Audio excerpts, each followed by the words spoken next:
So here are some kind of fun facts about some money terms and the origins of some money terms. Mate, he gave me a score. But where does the term score come from? Well, the term score originated in Old Norse, meaning a notch or a mark or an incision in a rock. So the theory is that back in the day, the Norse would have used these notches in the rock to count sheep to the value of, say, 20. Yeah, because I guess that's a pretty good number to be able to count sheep up to. It seems sensible, not too large, not too small, maybe a standard flock. I'm not really sure.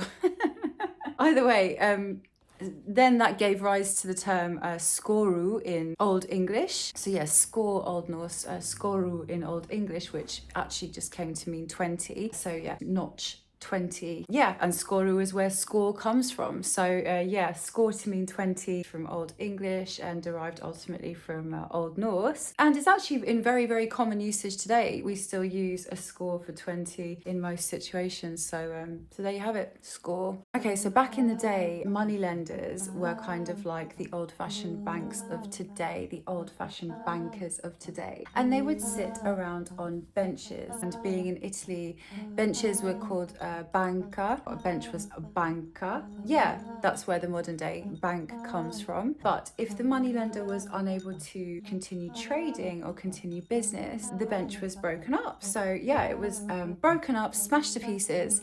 And the word bankrupt comes from bancarotta, which means broken bench. The bench was broken down. So yeah, bankrupt, bancarotta, bench broken, bankrupt. So yeah, brass, the term brass, it almost definitely relates to the old 16th century English expression, where there's muck, there's brass. It was a popular expression in the north of England. Maybe I should say, where there's muck, there's where there's muck, there's brass. Where there's muck, there's brass.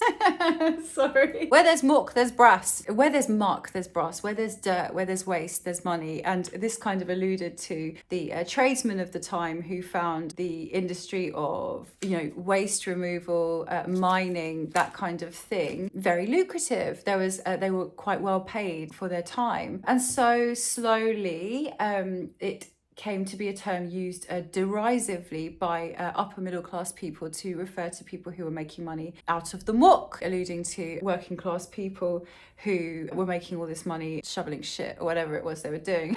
Sorry, shoveling shit. I don't know why I said that.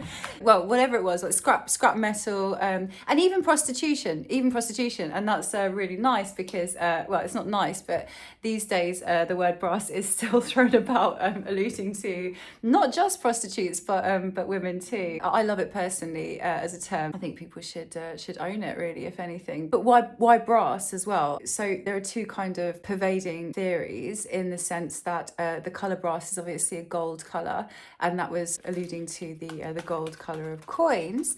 But also scrap metal. So this would be typically one of the jobs where you could get a lot of wonga, a lot of money from. And one of the metals that was often traded was brass. So yeah, you can see the kind of connections there. Oh, she's a lovely old brass, she is.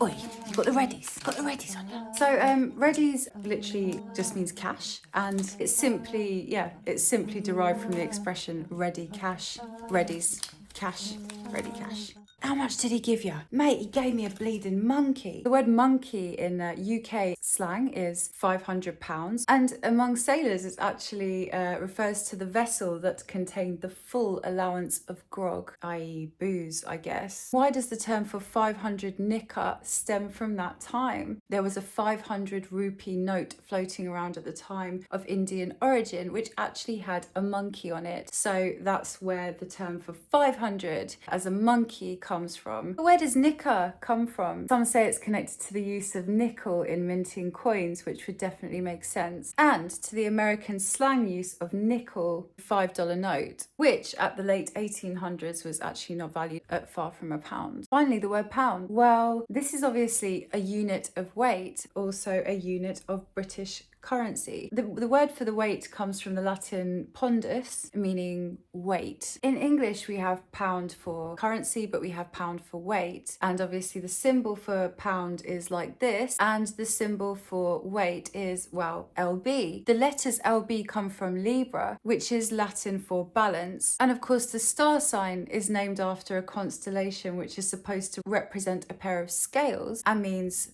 justice. And if you look at the pound sign, it's got that kind of L and V illusion. So yeah, it comes from pound. And talking of symbols, let's talk about the dollar sign. So the design itself is supposed to resemble the number 8, as old Spanish currency had pieces of 8. Pieces of 8!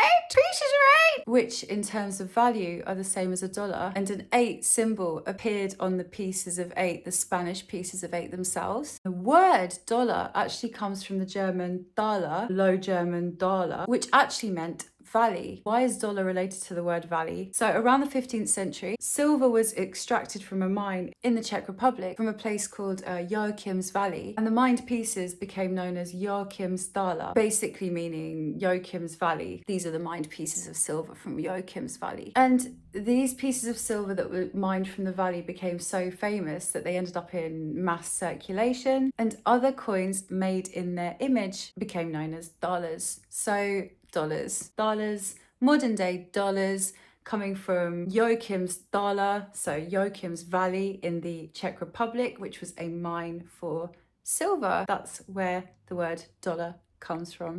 If you ever hear an English person, especially a Cockney or even a Mockney, talking about 5 quid, the chances are they'll refer to it as a bluey. It's because 5 is a blue. And then there's the word quid. Where does quid come from? Well, slang for £1 is obviously a quid, or slang for a pound is a quid. You might say 5 quid in British English, definitely. And where does it come from? Well, it probably comes from the Latin quid, meaning to give something for something else. So it's kind of like an exchange, a barter. That's where quid comes from. Excuse me while I free fall into rhyming slang here, but Ben's for a tenner is thought to be obviously from Big Ben. Big Ben, 10, that's a tenner.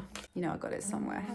Bags. This is something that goes around a fair bit. Bags, meaning grand. It actually comes from bag of sand. Yeah, bag of sand, grand, bags. Bags. 2 bags, 1 bag, 3 bags, 4.